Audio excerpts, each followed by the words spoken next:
how to log in Google Drive. So let's see in this video. Before moving forward, make sure to like this video and subscribe our channel. So let's begin. First of all, you have to open Google Drive application on your device. Soon after opening, you will be able to see this interface or the text box over here. So in the text box, you have to tap and enter your either email or phone number. If you forget your email, then you can go for forget email option. Then you will have to recover your email and you can easily log in. If you want to create a Drive account, then you can go for create account option. You have to go through certain procedures and you'll be able to create a Drive account. So in here you have to enter your email address, and after that you have to enter your password over here. If you forget your password, then you can go for forget password option over here,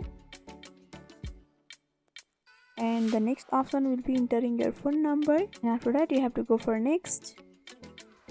And here an account recovery code will be sent to your phone or the Gmail ID you have entered. So you have to go to your Gmail account and there you have to confirm that it's you. Then you will be able to log into your account. After confirming, you can see my account has been logged in. So by following this simple step, you can log in Google Drive. So hope this video was helpful. Don't forget to like, comment, share and subscribe our channel for more videos like this. Thanks for watching.